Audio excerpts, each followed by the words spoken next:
Pues hoy iniciamos el libro de Jueces, después de acabar el libro de Efesios, y vamos a empezar con el capítulo 2 de Jueces. Capítulo 2 de Jueces, dice así el texto. Y el ángel del Señor subió de Gilgal a Boquim y dijo: Yo os saqué de Egipto y os conduje a la tierra que había prometido a vuestros padres. Y dije: jamás quebrantaré mi pacto con vosotros. Y en cuanto a vosotros, no haréis pacto con los habitantes de esta tierra. Sus altares derribaréis, pero vosotros no me habéis obedecido. ¿Qué es esto que habéis hecho? Por lo cual también dije: no los echaré de delante de vosotros, sino que serán como espinas en vuestro costado, y sus dioses serán lazo para vosotros. Y sucedió que cuando el ángel del Señor habló estas palabras a todos los hijos de Israel, el pueblo alzó su voz y lloró. Y llamaron a aquel lugar Boquim, y allí ofrecieron sacrificio al Señor. Después de que Josué despidió al pueblo, los hijos de Israel fueron cada uno a su heredad para tomar posesión de la tierra. Y el pueblo sirvió al Señor todos los días de Josué y todos los días de los ancianos que sobrevivieron a Josué, los cuales habían sido testigos de la gran obra que el Señor había hecho por Israel. Josué, hijo de Nun, siervo del Señor, murió a la edad de 110 años. Y lo sepultaron en el territorio de su heredad, en Timnat-Será, en la región montañosa de Efraín, al norte del monte Gaas. También toda aquella generación fue reunida a sus padres, y se levantó otra generación después de ellos que no conocía al Señor ni la obra que él había hecho por Israel. Entonces los hijos de Israel hicieron lo malo ante los ojos del Señor y sirvieron a los Baales, y abandonaron al Señor, el Dios de sus padres, que los había sacado de la tierra de Egipto, y siguieron a otros dioses de entre los dioses de los pueblos que estaban a su derredor. Se postraron ante ellos y provocaron a ira al Señor. Y dejaron al Señor, y sirvieron a Baal y a Astaroth. Y se encendió la ira del Señor contra Israel, y los entregó en manos de salteadores que los saquearon, y los vendió en manos de sus enemigos de alrededor, y ya no pudieron hacer frente a sus enemigos. Por donde quiera que iban, la mano del Señor estaba contra ellas para mal, tal como el Señor había dicho y como el Señor les había jurado, y se angustiaron en gran manera. Entonces el Señor levantó jueces que los libraron de la mano de los que saqueaban. Con todo, no escucharon a sus jueces, porque se prostituyeron siguiendo a otros dioses, y se postraron ante ellos. Se apartaron pronto del camino en que sus padres habían andado en obediencia a los mandamientos del Señor. No hicieron como sus padres. Cuando el Señor les levantaba jueces, el Señor estaba con el juez y los libraba de la mano de sus enemigos todos los días del juez, porque el Señor se compadecía por sus gemidos a causa de los que los oprimían y afligían.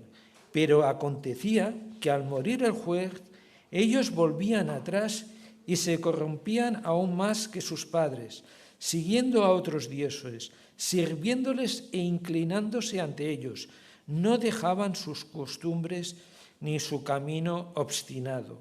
Y se encendió la ira del Señor contra Israel y dijo: por cuanto esta nación ha quebrantado el pacto que ordené a sus padres y no ha escuchado mi voz, tampoco yo volveré a expulsar de delante de ellos a ninguna de las naciones que Josué dejó cuando murió, para probar por medio de ellas a Israel, a ver si guardan o no el camino del Señor y andan en él como lo hicieron sus padres.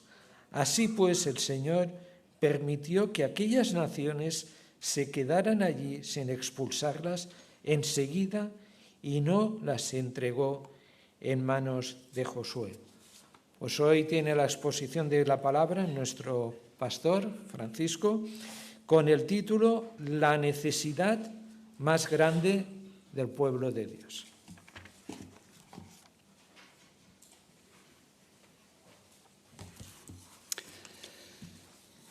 Rubén ha mencionado el título como afirmación, yo lo he puesto al final como interrogación. ¿Cuál es la mayor necesidad del pueblo de Dios? El texto que tenemos es verdadera dinamita espiritual, como toda la palabra, pero si alguien tiene la tentación de dormirse, que no se duerma, porque es verdadera dinamita espiritual. Y veo 4 adolescentes, estoy muy contento de que la plana mayor la tengamos ahí en el coro, previos a dormirse, bajar abajo, please. Los cuatro, bajar. Hay un banco aquí precioso, y si no aquí delante.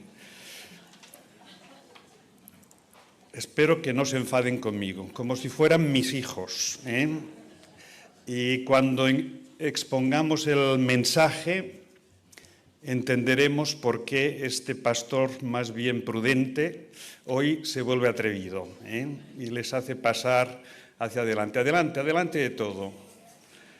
No los miréis, como si fueran transparentes hoy. Y los padres no les digáis nada, me lo decís a mí todo. Gracias, chicos. Hoy iniciamos el libro de los jueces, que cubre un periodo de casi 300 años, desde la muerte de Josué hasta el inicio de la monarquía. Una etapa muy difícil para Israel, como veremos, pero de gran valor espiritual. Acabábamos la semana pasada la epístola a los Efesios y no pudimos desarrollar la idea de la guerra espiritual. Pero aquí vemos también en el Antiguo Testamento, porque las cosas no han cambiado, una verdadera guerra espiritual. Ellos, en el tiempo de los jueces, nosotros, en pleno siglo XXI, nuestra lucha no es contra carne ni sangre. No es solo con las cosas que vemos. La lucha más seria y más encarnizada es espiritual. Necesitamos mucho discernimiento espiritual para mantenernos fieles al Señor. Así que la mayor necesidad del pueblo de Dios, como veremos, es conocer a Dios de forma personal y experiencial. No tener conocimientos acerca de Dios, sino conocer a Dios personalmente. Entender quién es y qué es lo que ha hecho en su mundo, qué es lo que está haciendo y qué espera de mí. Solo en Él hay salvación, solo en Él hay victoria, solo en Él hay vida abundante, solo en Él hay esperanza eterna. Para salvarnos y mantenernos fieles tenemos que conocerle y vivir en obediencia y fidelidad. Donald Carson, un comentarista bíblico bien reconocido, él dice que nos es muy difícil encontrar en el texto bíblico periodos de más de 40 años en los que el pueblo de Dios se mantiene fiel. Es dificilísimo. Y esta es una señal, una evidencia de la verdadera guerra espiritual en la que estamos. El 29 de junio del 57, mire la fecha con detalle, fue cuando se inauguró el templo. Era domingo 28, al día siguiente. Eso quiere decir que esta semana han pasado 69 años y muchos de los que estuvieron en esa inauguración hoy no están la mayoría han pasado a la presencia del Señor. Y la pregunta es, ¿qué será de la Iglesia, de los miembros de la Iglesia de Verdi, en 2050, en 24 años, o en 2075? ¿Qué será en el 77? Quizá cuando sean 120 años los que cumplamos. Y no es una pregunta retórica. ¿Qué será? De esto va el texto que tenemos delante. ¿Cuál sería el futuro del pueblo de Israel después de Josué y de la generación que convivió con Josué, que todavía mantuvo fiel al Señor, al pueblo de Israel? Seguramente la generación que fue testigo directa de los años finales en Pasaje Nogués y la inauguración de este lugar de culto en calle Verdi habrá pasado completamente. Quedaremos solo los que hemos conocido en calle Verdi como único lugar de culto, e incluso muchos habremos pasado también a la presencia del Señor. Eso en 2050. Amén. Así me gusta, que estemos despiertos, ¿eh? Cómo el conocimiento de Dios y la fe pasa de una generación a otra. ¿Cuál es el secreto? ¿Cuál es el proceso? Qué importante es que estéis aquí, adolescentes y jóvenes. Hace 10 días teníamos una reunión pensando en quiénes pasabais de adolescentes al grupo de jóvenes. Y no fue solo la decisión mecánica de quiénes tienen que pasar por edad, por alguna otra circunstancia.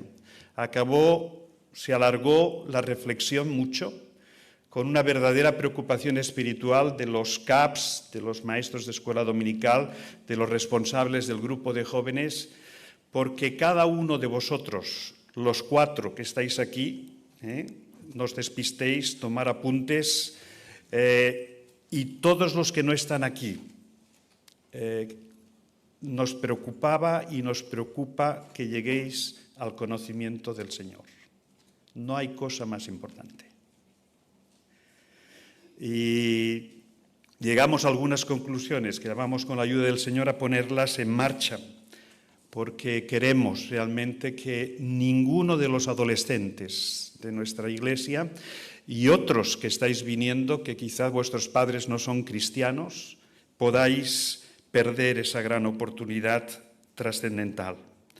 Así que el tema que nos plantea desde el principio el libro de los Jueces es importante. Y como si fuese un tráiler de una película, en los versículos del 1 al 5, el autor del libro de los Jueces nos anticipa en 5 versículos lo que van a ser el resto de los 21. En los 21 siguientes lo va a desarrollar, pero en los 5 primeros, al menos si aguantáis esta primera parte, en la segunda os podéis dormir. Pero en esta primera, quedaos despiertos para realmente entender esta cuestión, porque el Señor en esta primera sección hace reconsiderar a su pueblo su infidelidad. Es una historia de infidelidad en este caso. El ángel del Señor, arranca el capítulo 2, subió de Gilgal a Boquim. El ángel del Señor es una manifestación del mismo Señor Jesucristo. El Señor Jesucristo se aparecerá con esa denominación, el ángel del Señor, a lo largo del Antiguo Testamento en varios momentos. La vida del Señor Jesucristo no empieza en el siglo I. Él diseñó juntamente con Dios toda la creación del universo. Antes de la fundación del mundo, ahí estaba el Señor Jesucristo y seguía estando. De Gilgal a Boquim. Los nombres tienen su importancia. ¿Qué pasó en Gilgal? Para eso hay que conocer bien el libro de Josué. Habían cruzado el Jordán, estaban ya dispuestos para empezar la conquista directa de Canaán, pero no estaban preparados. Hubo una generación, toda la que sobrevivió a la generación que tenía que pasar en el desierto, que no había sido circuncidada. Y se apareció el ángel del Señor en Gilgal, Josué capítulo 4:5. Y pidió a Josué que todos los que no habían sido circuncidados lo hicieran. La circuncisión era la señal de pertenencia al pueblo de Dios. Era el equivalente, podríamos decir, de nuestro compromiso con el Señor, nuestra conversión. Yo soy parte del pueblo de Dios. Así que en Gilgal es un momento glorioso de recompromiso del pueblo de Dios. Y lo que siguió a Gilgal, si leemos Josué capítulo 5, 6, 7 hasta el 14, es victoria tras victoria, con la única excepción de los gabaonitas, un descuido del pueblo de Dios en aquel momento. Así que Gilgal traía ecos o significaba fidelidad y compromiso. Boquín es un nombre que acuñaron en aquel momento, y significa llanto. Llanto, el llanto de la infidelidad. Dios cumplió y cumplirá siempre su pacto con Israel. Dios es fiel. Y Dios quiso entregar todo Canaán a Israel. Él se comprometió y cumplió su parte, pero el pueblo no estuvo a la altura. Como veremos en palabras muy fuertes, dice, el pueblo traspasó el pacto, se olvidó del pacto, no fueron fieles. Y eso trajo consecuencias. Israel no cumple su parte del pacto. Dice, con tal que vosotros no hagáis pacto con los moradores de esta tierra, cuyos altares habéis de derribar, mas vosotros no habéis atendido a mi voz. ¿Por qué habéis hecho esto? ¿Por qué no nos volvemos al Señor? La mayor necesidad que tiene todo ser humano, y su ser interior no estará tranquilo hasta que eso suceda, es reconciliarse con Dios, conocer a Dios y empezar a descansar y a confiar en Dios en su vida día a día. Aceptar todo lo que Dios ha hecho por nosotros. Aquí hablamos de un pacto. Dios hizo un pacto con Israel, les entregaría Canaán. Nosotros tenemos un nuevo pacto, simbolizado en el pan y el vino, y hoy volvemos a refrescar ese pacto. Y el pacto es que la sangre de Jesucristo vertida en la cruz nos limpia de todo pecado. ¿Por qué no nos tomamos en serio este hecho? Dios lo ha hecho todo. Nos toca recibirlo, nos toca aceptarlo. Deuteronomio 10 nos dice que debían echar a todos los moradores de Canaán.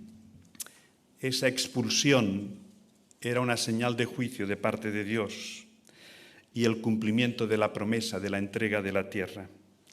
Pero Israel no los arrojó, consintió en cohabitar con ellos y la influencia de los moradores de Canaán fue mayor que la fidelidad de los hijos de Israel. A veces podemos creer que estamos muy seguros en la fe y que tenemos capacidad para hacer frente a la influencia del mundo y de la cultura. Un mundo que no conoce a Dios, un mundo que rechaza a Dios, un mundo que no tiene esperanza. Y dejamos de mantenernos firmes en aquello que es vida. Israel no amó al Señor sobre todas las cosas y se enamoró de los valores y de la cultura paganas. Desobedecer a Dios tiene consecuencias. Creas en Dios o no, pero si haces aquello que Dios no espera de los seres humanos, porque somos su creación, no existiríamos si Él no nos hubiera creado. Él tiene derecho de creación, no solo de señorío. Tiene derecho de señorío, sino de salvación. Si no le hemos recibido, no. Le estamos negando, pero Él tiene derecho. Y si haces algo conforme a la ley del Señor, eso tiene consecuencias. El universo está tejido de leyes morales, de la personalidad, del carácter de Dios. Él lo hizo. Y contra eso chocaremos, contra la realidad. Si quieres probar la sexualidad antes del matrimonio y piensas que lo otro son patrañas, cosas antiguas, te equivocas. Dios ha hecho tu cuerpo, tus emociones, tu psicología, de una forma que si te saltas esa línea, eso tiene consecuencias. La unión sexual antes del matrimonio, igual que la que se hace durante el matrimonio, deja una huella indeleble en nosotros a nivel emocional. Y de ahí la importancia de la fidelidad. De ahí de reservar el acto sexual dentro del matrimonio. Pero a veces pensamos que somos mayores y que tenemos que superar lo que parece antiguo en la palabra de Dios, pero no es antiguo, es verdadero, es auténtico. Lo eterno, y la palabra de Dios es eterna, siempre será relevante, no pasa de moda. Y qué bueno aprender y tomar nota de ello. Desobedecer tiene consecuencias. Y fijaos que esto es lo que nos dice el versículo 3. Por tanto, yo también digo, no los echaré de delante de vosotros, sino que serán azotes para vuestros costados y sus dioses os serán tropezadero. En otras palabras, ya no os voy a entregar Canaán entero. Josué conquistó las grandes ciudades de Canaán. La gran parte de la tierra prometida ya estaba en manos de los israelitas, pero faltaban los territorios, las comarcas. No estaba la obra acabada. Y Dios ahora les dice, después de 2 generaciones, que Él no los va a echar. La rebeldía tiene consecuencias. Vivimos en un mundo moral. Hagamos algo que no es conforme a la voluntad de Dios y tendremos que cosechar consecuencias a corto o a largo plazo. Así que aquellas naciones serían una prueba para Israel. ¿Y cuál fue la reacción de Israel? Final del versículo 4. Cuando el ángel de Jehová habló estas palabras, el mismo Señor Jesucristo, todos los hijos de Israel, el pueblo alzó su voz y lloró. Reaccionamos tarde, los seres humanos. Reaccionamos tarde. El Señor nos da oportunidades, pero reaccionamos tarde. A la segunda, a la tercera, ni a la cuarta veces. Arrepentirnos y recibir la gracia del perdón por los sacrificios es el camino. El pueblo alzó su voz y lloró, y llamaron el nombre de aquel lugar Boquim, y ofrecieron allí sacrificios al Señor. En segundo lugar, hemos visto en este tráiler lo que ahora vamos a ir más lentamente y detalladamente para entender bien el proceso. Es muy importante entender el proceso de la importancia de que cada generación, cada ser humano conozca al Señor. Esta es la mayor necesidad que tenemos. Los creyentes, los hijos de creyentes y los no creyentes. La mayor necesidad es conocer a Dios. Los versículos del 6 al 10. Hagamos un recorrido. Dice que Josué había despedido a Israel y cada uno de ellos se habían ido a su heredad. Así que los ha despedido en el versículo 6. Ya se han ido cada uno a su heredad. Estamos justo en el momento en el que Josué se despide. Los capítulos 23 y 24 de Josué. 2 capítulos fantásticos de despedida de alguien tan especial como Josué. Israel en vida de Josué había servido al Señor. Habían vivido capítulos impresionantes de la conquista de Canaán, Jericó, Jai y un montón de batallas más. También en vida de los ancianos que fueron el relevo de Josué y que habían conocido al Señor y su obra, Israel se mantuvo sirviendo al Señor. Y fijaos cómo se despidió Josué. Literalmente leo del capítulo 24. Guardad pues con diligencia vuestras almas. Esto es lo más importante. Guardad nuestra alma, nuestro ser interior, nuestro espíritu. Esto es lo que tiene futuro y continuidad. Y qué importante es guardarlo. Guardad pues con diligencia vuestras almas para que améis al Señor vuestro Dios.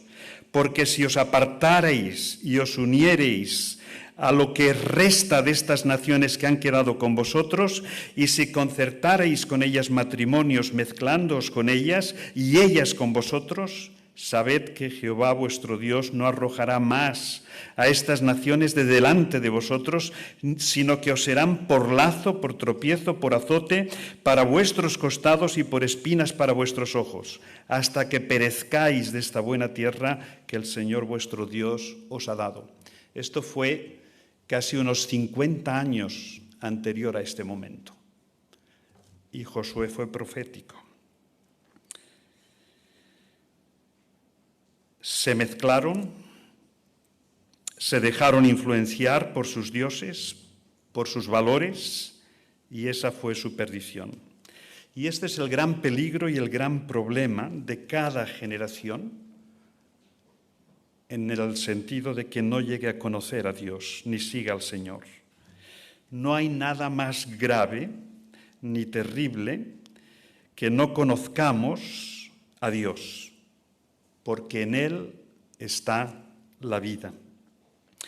Cada generación debe renovar y cuidar por encima de todo su relación con Dios. Dentro de 25 años, muchos de los que estamos ahora no estaremos, pero estaréis vosotros. ¿Y dónde estaréis? ¿Aquí? ¿Y en vuestros lugares de profesión, brillando para el Señor?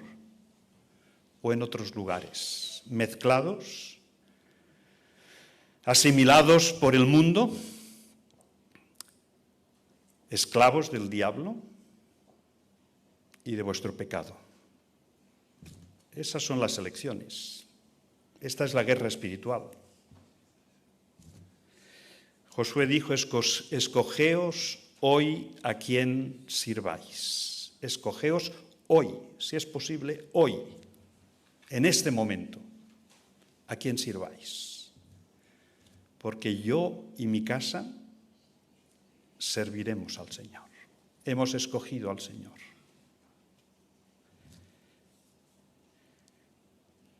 Conocer la palabra y obedecerla, vivir de forma diferente, hacer la obra del Señor, extender su reino. Esto es lo más hermoso que existe y lo que tiene promesa de futuro glorioso. No conocer al Señor, ignorar la dimensión espiritual de la vida, ignorar a nuestros enemigos, el pecado que mora en nosotros, el diablo, que es el gran enemigo de Dios y de su pueblo y del mundo, eso nos aboca a adorar a otros dioses, a servirles, a escucharles y cosechar aflicción y sin sentido en la vida. Esta es la mayor necesidad que tenemos hoy y tendremos siempre, hasta que el Señor vuelva.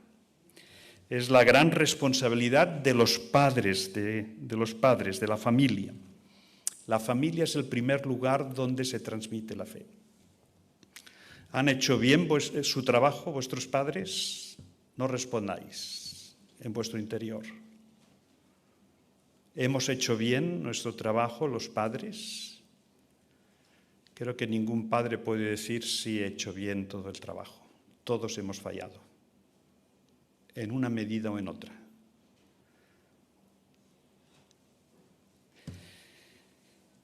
La Iglesia complementa a la familia y se convierte en el segundo espacio de transmisión de la fe. Qué importante es estar en la Iglesia, chicos, y atentos, aunque os cueste. Me retrotraigo a vuestra edad y me despistaba mucho en los cultos, pero hacía el esfuerzo por mantenerme atento, una y otra vez.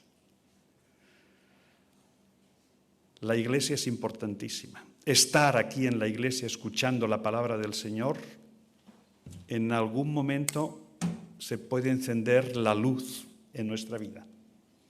El Señor nos llama, nos ilumina y estamos capacitados para responder y para recibirle personalmente. Es la responsabilidad de la primera generación ser fieles y pasar la fe a la segunda generación.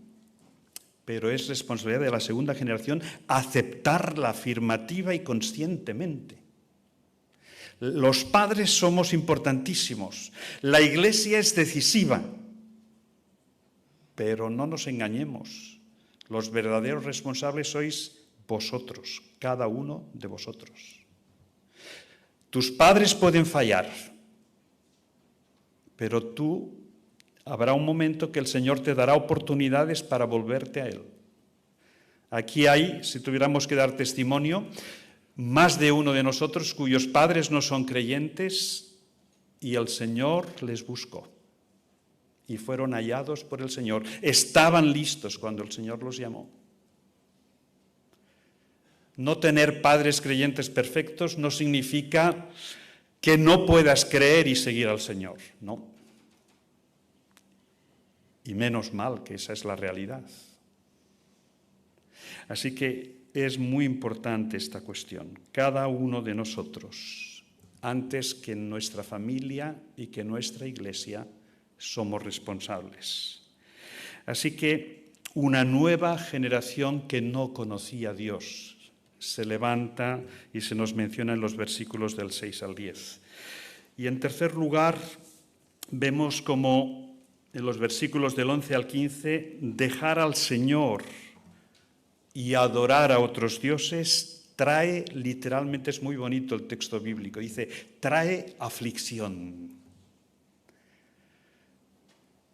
Dejar al Señor, y en cuanto dejas de adorar al Señor, adoras a otros dioses, es inevitable, quizá te adoras a ti mismo, adoras a otras ideas, a otras personas o personalidades.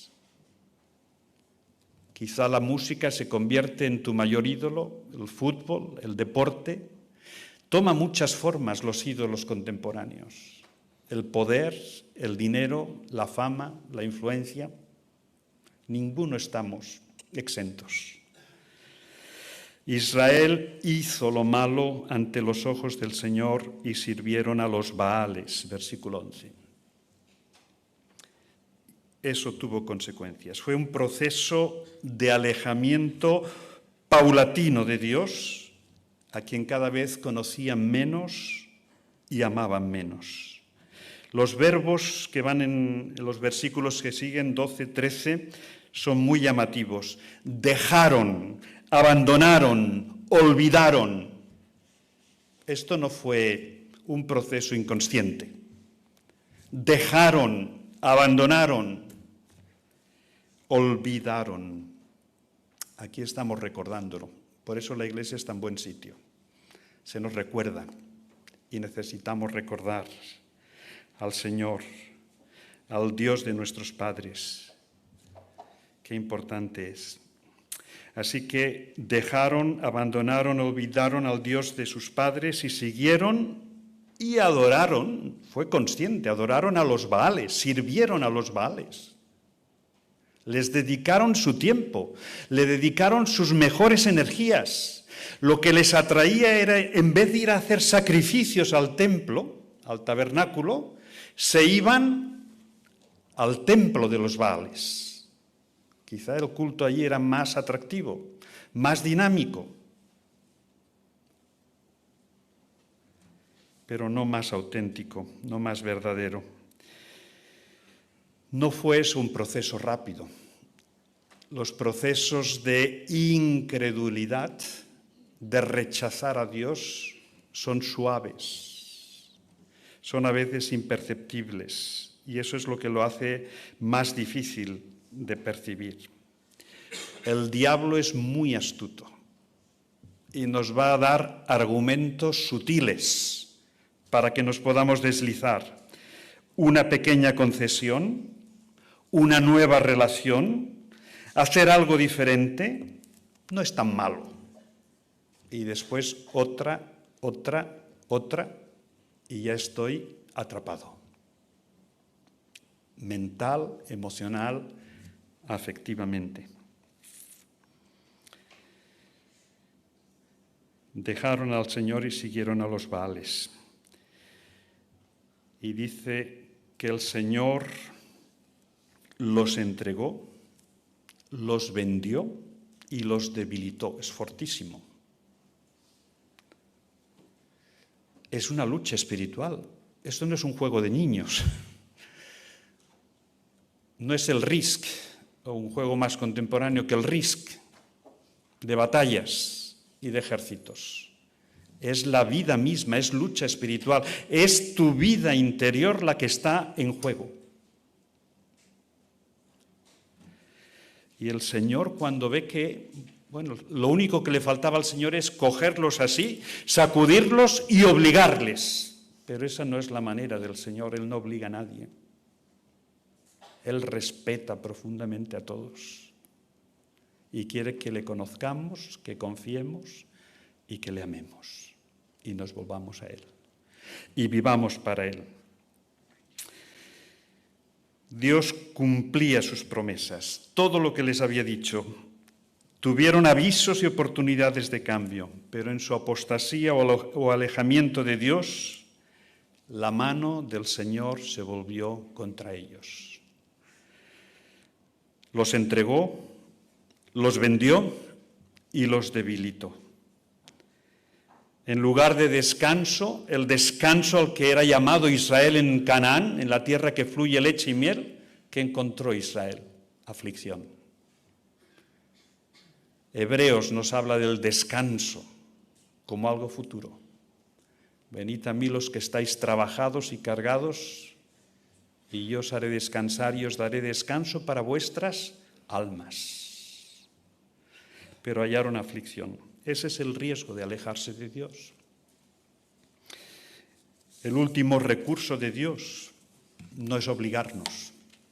El último recurso de Dios, como decía C.S. Lewis, es el megáfono, el altavoz del sufrimiento, de la aflicción. Y Dios permite el sufrimiento en nuestras vidas, no por ser un sádico, sino por amor.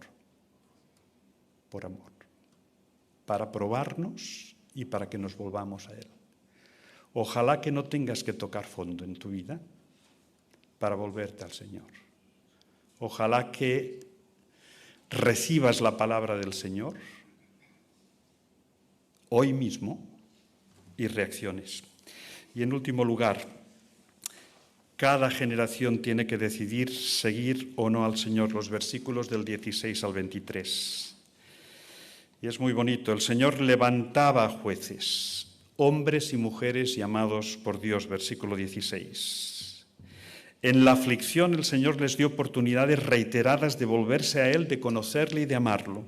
Pero tampoco escuchaban a los jueces, versículo 17. Se alejaban del Señor, se apartaron pronto de los caminos de sus padres. Pero la misericordia del Señor es constante. El Señor levantó jueces durante 300 años.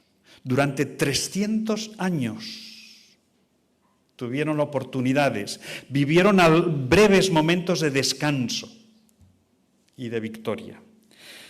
El ciclo espiritual de los jueces es pecado y rebelión, los versículos del 11 al 13, servidumbre y retribución, 14 y 15, súplica y arrepentimiento en el 15 y salvación y descanso, 16 y 18. Y llegaban al descanso y se olvidaban otra vez. Y otro juez tenía que ser levantado. Y así durante 300 años. Quien diga que el Señor no es paciente y misericordioso, no le conoce. Así que el Señor finalmente decide no exterminar a las naciones de Canaán. No tendrían aquella tierra en plenitud. Versículo 21. Dios iba a probar a cada generación a partir de aquel momento en los caminos de Dios. Versículo 22. Así que hubo consecuencias. Hay consecuencias. La mayor necesidad del pueblo de Dios y de los cristianos es conocer a Dios. Quedémonos con él. Es dramático leer en el texto de este capítulo una generación que no conocía a Dios. Ojalá que nunca llegue ese momento en nuestra congregación. Hay muchas congregaciones en Europa donde han desaparecido las membresías y hoy día son restaurantes, discotecas u otro tipo de instituciones. La apostasía, el alejarnos de Dios, tiene graves consecuencias. Nuestro gran reto es transmitir de forma viva la fe a la siguiente generación, que son los descendientes del pueblo de Dios y aquellos también que aún no formando parte del pueblo de Dios, necesitan escuchar. Así que el mensaje de Josué y de los jueces para nosotros, para el pueblo de Dios, es muy claro. Esforzaos en conocer y vivir conforme a la palabra de Dios. Hace 2 domingos regalábamos un plan de lectura bíblico. Empieza por ahí. Empieza a leer la palabra, a conocerla.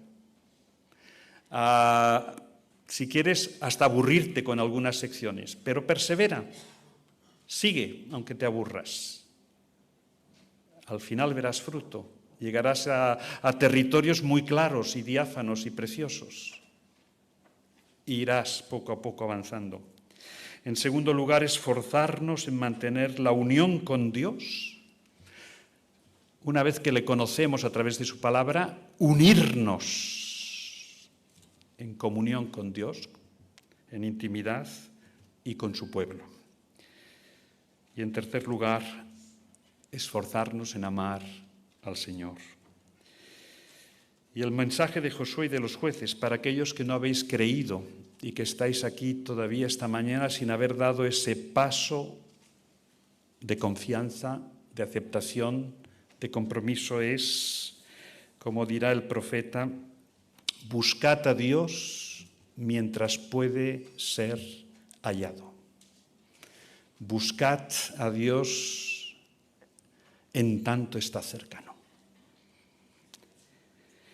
La buena noticia y la gran realidad es que Dios te está buscando. Dios te está buscando.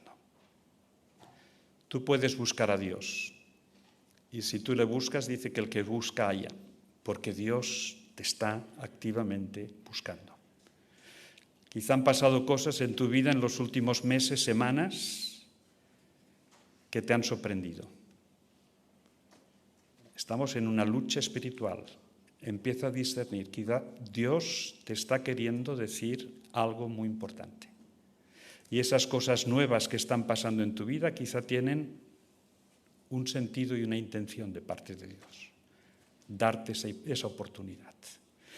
Pues que el Señor nos ayude a todos los que estamos aquí en esta mañana a renovar nuestro compromiso. Vamos a tener una oportunidad única ahora mismo al celebrar los símbolos, renovar nuestra relación con Él.